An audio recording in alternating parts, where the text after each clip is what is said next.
All right. Hopefully you can hear me okay. I don't have my microphone with me today, but this is the 2008 Defeng Melon. And so this is another Dehong. This is from Yunnan Craft, and it actually eluded my tastings of all the Dehong. So I'm really glad that I grabbed it today. So this is the cold brew, as you can see. It was only an 8-gram sample, so I did my very best to really kind of divvy it up between cold brew and hot brew. And so I think I did okay. This is a really pretty color here. It's really sort of yellow, I think. And so the dry leaf is a bit smoky, which I really like. So excited about that. The website mentions that it had both wet and dry storage. Again, this is 2008, so you know, for what it's worth, I think aging both wet and dry can definitely have some real influences on taste. I don't know if how it's aged first versus how it was aged last plays a huge difference. I imagine it does, but we don't know. So fairly clear, a little bit of activity in there. Looking at the bottle here, there's some kind of small pieces in here, but nothing too crazy.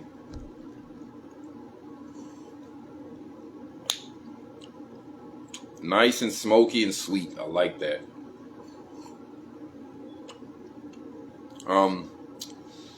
If I had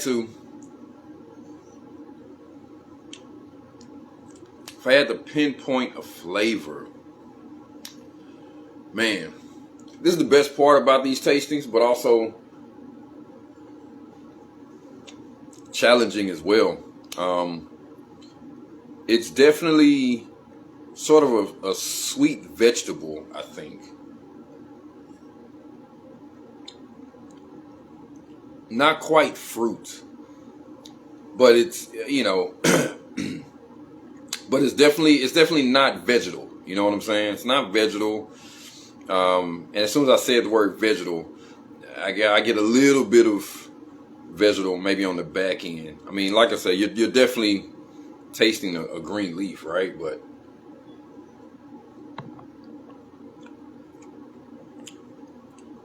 yeah, definitely sweet, not floral at all.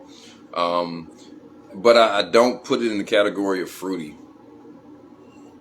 But definitely sweet for what it's worth. All right, so what I'm going to do is I'm going to hit this with really hot water. I imagine that this particular tea is going to more appreciate cooler temps, but going to just try this really hot first and see where that goes. I don't really get anything out of the glass right away.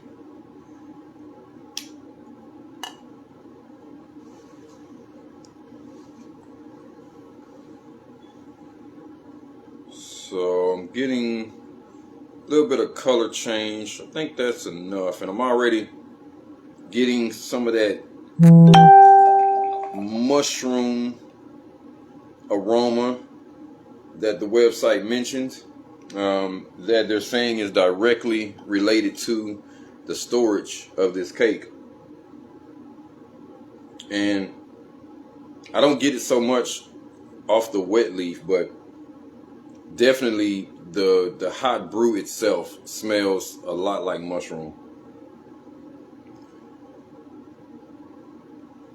The wet leaf is only slightly mushroomy. You do still smell a little bit of smoke. Not a whole lot.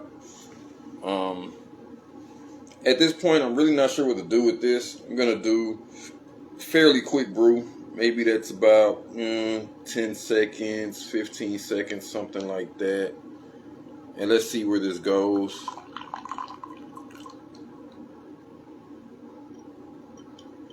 So far, very, very clean. My goodness. Oh, there's the mushroom. It's coming out now. Look how clean that is. A little bit of activity in there, but just a really, really clean liquor. And it's mushroomy, but it doesn't smell of storage though, at all. I mean, it's very much something of a ripe pu'er, even though this is raw, right? It does kind of have that ripe aroma, like kind of earthy, that sort of thing.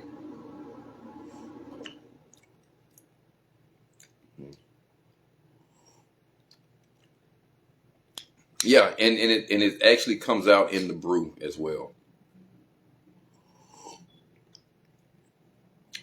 Definitely some mushroom notes. Okay, I'll say a mushroom broth for sure. Yeah, mushroom broth.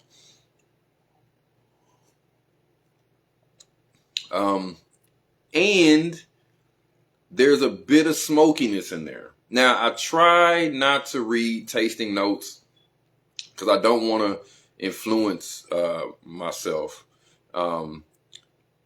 So it's hard to say now, honestly, if I'm tasting the smoke because of what I've read or if it's because of the smell of the dry leaf. But I do have a little bit of smoke in there, which is interesting because usually these pu'ers go one way or the other. It's either going to be like a mushroom, vegetable broth type thing, or it's going to be like really, really smoky. And this one really does have sort of a combination. It's mushroomy up front, but then there's the smokiness behind it. And even a little bit of ash, which again, I usually associate with those smoky pu'ers. So that's what makes this one a little different. So I'm going to let this one steep for a little bit longer. We're going to go 30 seconds. Still near boiling hot water. And just to see what happens with this thing. The leaves are really opening up. Not taking long at all for that to happen. So excited about that. And after I finish playing around with hot water, I'll cool it off a bit and see if anything changes. All right, that's good. Maybe a little past 30 seconds. The liquor is definitely darker.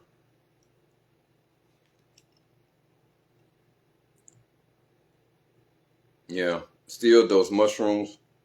But like I said, there's some ash coming out.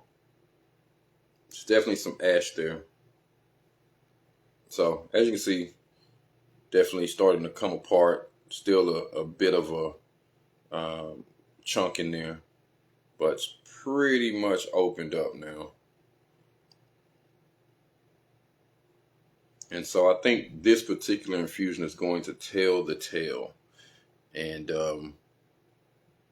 even though I just assume immediately that these Dehongs want cooler temperatures, I might just stay really hot with this one.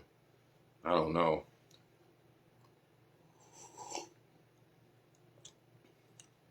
Again, really, really clean brew. There's some activity in there, but yeah, not completely clear. It's fairly opaque, but it just looks clean. It looks clean. It's not cloudy at all. And when I look through the glass this way, like I can see all the way to the bottom. So it's a very, very clean brew. It really is.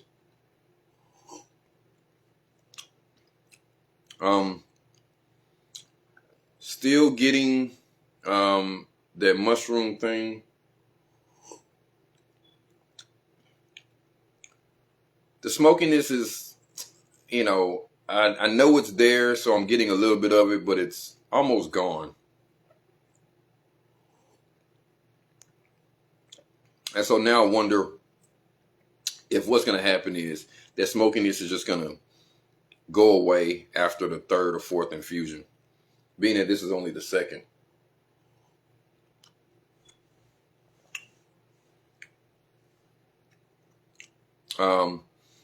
A little bit of bitterness, not a lot, just enough to kind of tickle the tongue.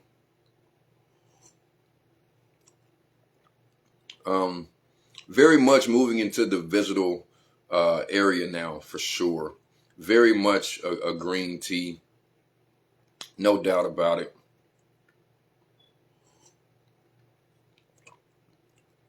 Even though the mushroom is still there, for me anyway, longer steep times brings out a lot more of the greenness of this tea.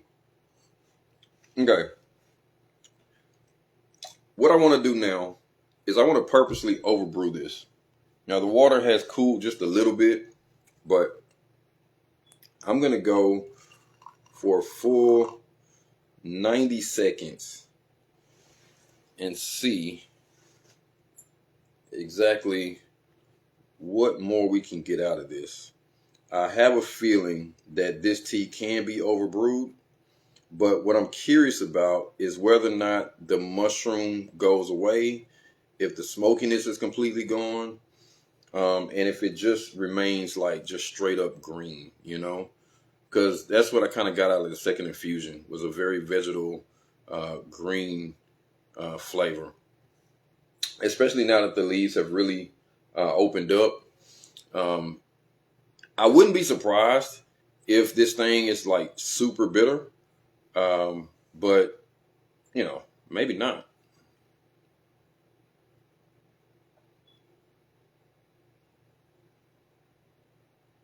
My goodness, yeah, the brew itself, very mushrooms, very much. I mean, it's as if you're putting your face in like a mushroom stew, you know. It's really nice.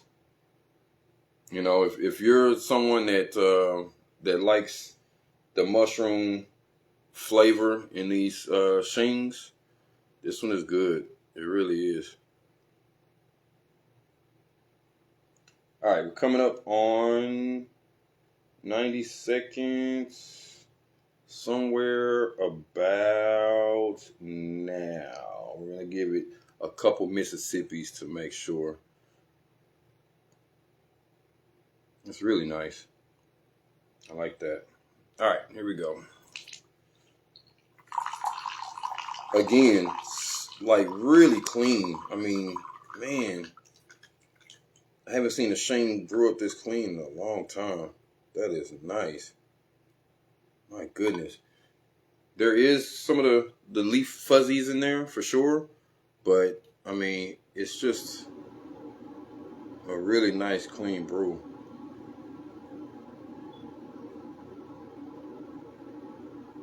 And now I'm getting that ash is coming back in the wet leaf. No mushrooms at all. Maybe a little bit, but it's mostly ash. It's really interesting. All right, see what we get here. There you go. So I'm going to say, again, it may be possible to overbrew this thing, but I'm thinking it's going to be difficult. So I think this is one of those teas that as the temperature cools, you're going to have a lot of fun not overbrewing, but forgetting your brew, which is something I enjoy doing. It really, for me anyway, it's like an ongoing relationship with the tea. You know, I find that when I really like a tea, I typically pour up water and I'm doing stuff, whatever, and I forget. And the first time it happens, I'm always like, oh no, you know, and then I pour it off, and then you taste it, and you're like, oh, this is actually nice, you know? And then from then on, it's just like I said, man, like this long-term relationship with this particular tea that you can just relax and just brew up and drink. And I think this is going to be one of those ones because, like I said, the bitterness is just enough. It gives you just enough, you know, that it feels good on your tongue. The flavor, though, the mushroom is gone. Smokiness is gone. Well, the smokiness is there. It's in the aftertaste. What I'm getting up front, though, is, you know, again, very vegetal, and then ash, you know. Yeah, vegetal, ash, and then of course the bitterness is dialed up. But again, it's not crazy bitterness. It's good. I like it. Now,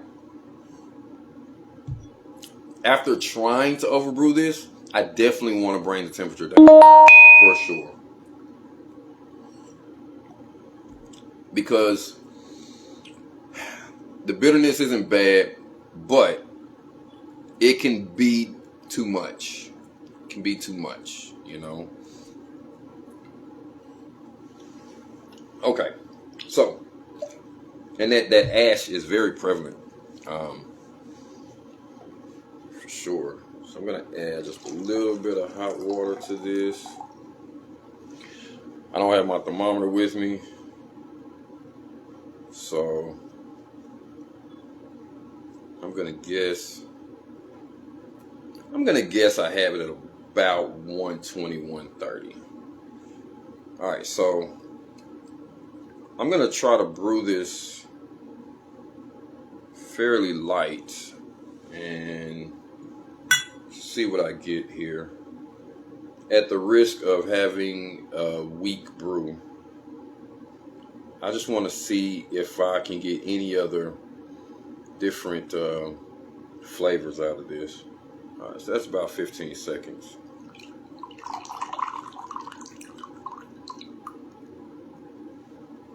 Again, very clean.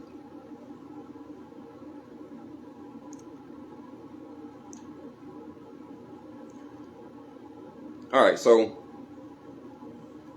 it's still mushroom, but it's way dialed down. So much so that it actually smells like something else, but I can't put my finger on it. Like, what I try to do sometimes is imagine this is my first time smelling this tea, you know?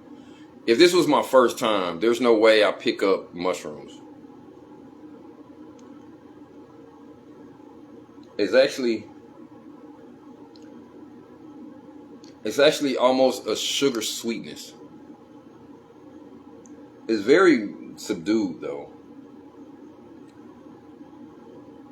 But yeah, definitely a sugar sweetness, which is interesting because I didn't get that in the cold brew. Even though the cold brew is definitely sweet, it's not sugar sweet.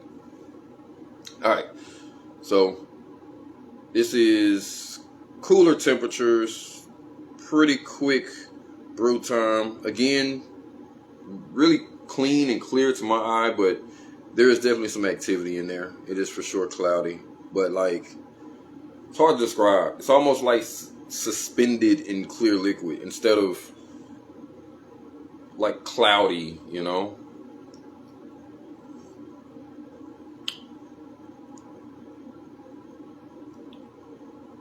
Yeah, man. Okay. So there's still ash in there.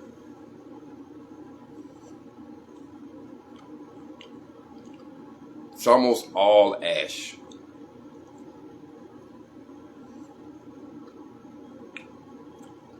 Yeah.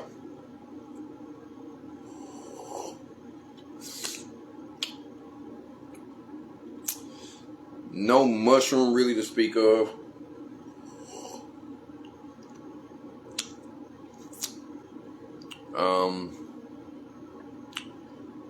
Not any smoke really. Maybe a tiny bit on the back end. But more than anything, I'm getting a lot of ash. All right. So the only thing left to do now is cooler temperatures and a long steep time.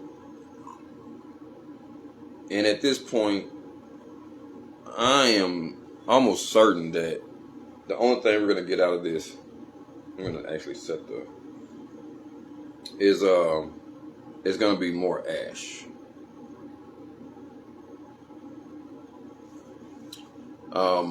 Personally, at this point right now, what I'm gonna do is I prefer this one brewed hard with hot water.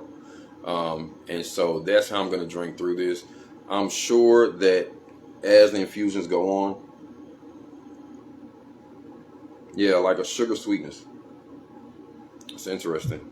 As the infusions go on, the tea is going to get weaker and weaker, and so it'll be able to stand those stronger infusions in hot temperatures. And so I'm looking forward to some forgotten brews, because I think this tea is definitely one of those that you will really enjoy forgetting, you know.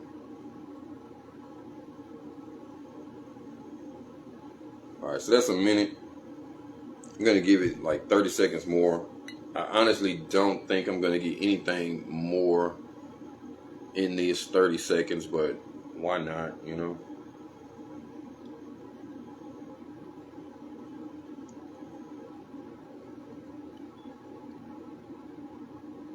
The other thing I thought was interesting about this particular tea was that it's sold as a 500-gram Tuo. Usually those Tuos are like small, rounded balls. And this one is a huge 500-gram Tuo. I don't see many of those.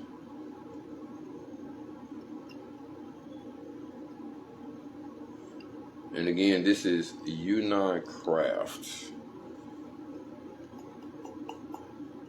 They got some pretty cool stuff over there. And more than anything, the teaware. Teaware is off the chain. It really is. Yeah, man, sugar sweetness.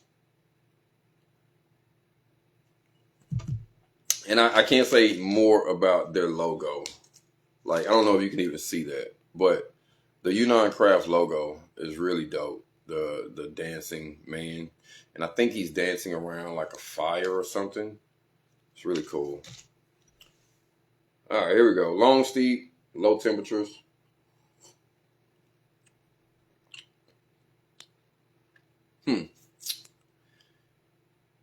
Yeah, no, I definitely prefer this one brewed really hot. Yep, ash. Um, the weird thing is though, it's kind of watery. Maybe I put too much water, or maybe starting to lose some oomph, but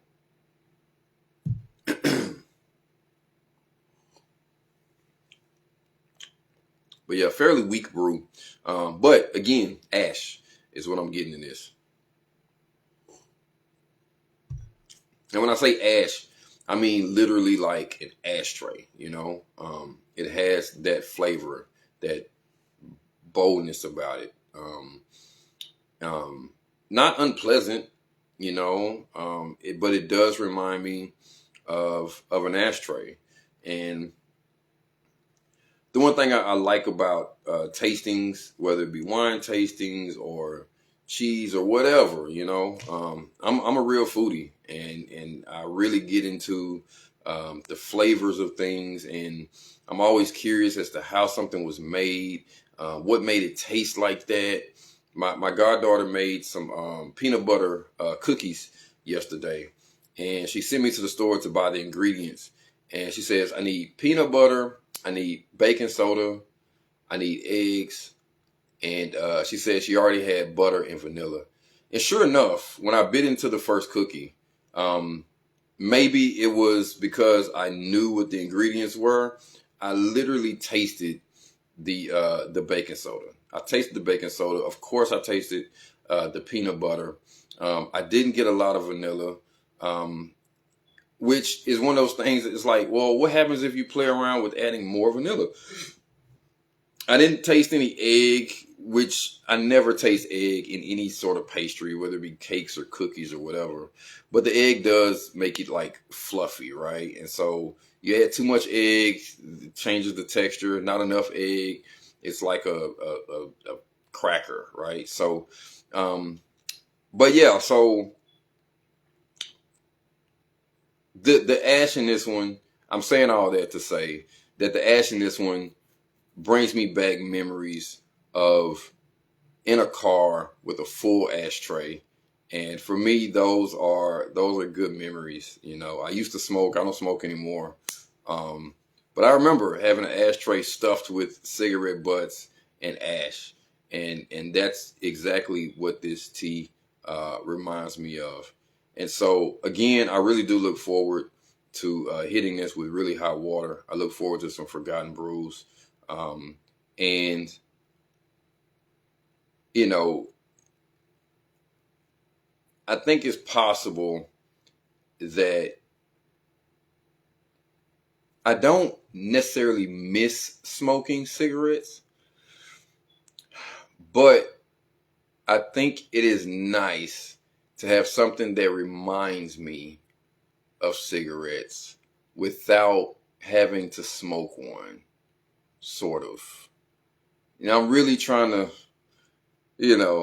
calculate this in my head because it's not like I'm jonesing for a cigarette right now, you know. And I don't. And what I'm thinking is whether or not something like this will help me get over any sort of cravings that I may have in the future, or will it cause me to go over the edge and really want a cigarette? You know what I'm saying? But right now, it's just giving me those memories of smoking, which is cool, you know. But the wet leaf doesn't smell anything like ash. It's so weird. It actually smells sweet like sugar. Strange. Anyway, that is the 2008 Defeng Melon Tuo Cha.